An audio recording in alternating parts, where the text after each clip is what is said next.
Good afternoon, St. Mary's. This is Tom Leof, Director of Religious Education. So I just wanted to make a quick video. We have 40 hours of adoration, obviously starting today and then ending on Saturday. Okay, so just a really profound opportunity.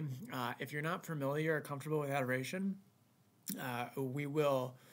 This is a perfect opportunity. I think there's 5 spaces left, which should have been sent out in an email earlier. So if you are available, we do need people to fill those slots in order for us to expose the Eucharist during those times. So yes, if we could use your generosity if you have that time available. So a lot of questions came back. So what do we do during the Holy Hour?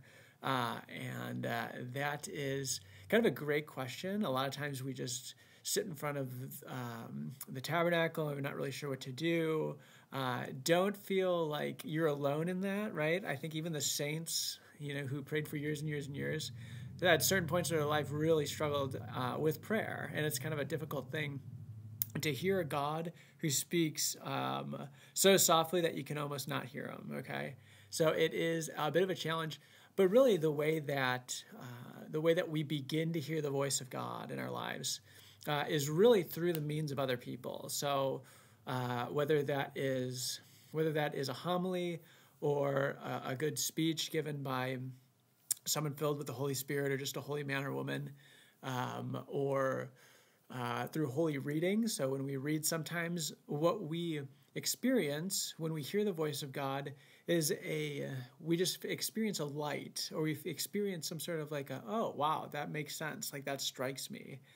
When we experience that particular sensation, that is very much God is speaking to us. He's revealing a part of himself to us which we did not realize before. So that is oftentimes where we meet God the most, especially when prayer is new to us. We're not familiar with how to pray.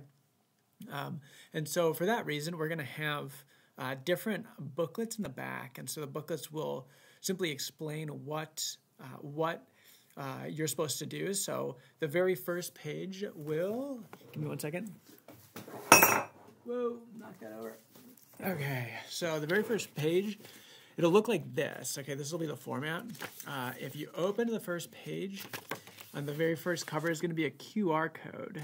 And so on the QR code, you take your phone, you scan it, and it gives you a wonderful speech of some speaker in the United States who I have found to be profoundly well-versed and drives the point home very clearly. And so once you're done with that, then there is the second page, which is just a reflection on what was talked about, and then just a guided meditation. After that, we always can turn to Mary to help us with our prayer, or we can ask for particular graces during our times of prayer, and she provides those with us. So I always like to incorporate Mary because much more is available to us through her. Okay, the second part is just going to be some sort of a reading. Maybe about 15 minutes of reading this short passage from a book that I always use. I've been using to pray for the last 8 years. I just basically use the same book over and over. And it strikes me profoundly. So I'll have a passage from that, and that'll help you to maybe spend 15 minutes just reflecting on that passage. And then about 5 to 10 minutes of thanksgiving at the end. So really, what God desires, one of the things that God desires from us the most, is thanking him for all the things that he's done for us. And it's very hard to see, right? We don't normally, we take our clothes for granted, but there's so many places in the world where people, they don't have, like, to get a pair of clothes would cost them 2 weeks of work, right? Or to know where their next meal is coming from is a tremendous gift. For us, we can't even calculate. We don't even see, because we have such an abundance that we're swimming in it. So it's just harder for us to tell. Take a few minutes just to think about your family, think about your job, think about all the things that we've been given, and really allow your hearts to experience that gratitude. And so that'll be the structure of the Holy Hour. Again, there'll be these pamphlets in the back for you to help walk you through Remember to bring headphones. There'll be some in the back if you forget, but we don't want to distract people, obviously. So if you could bring a way of listening to the talks, that would be good. And so that should fill the time.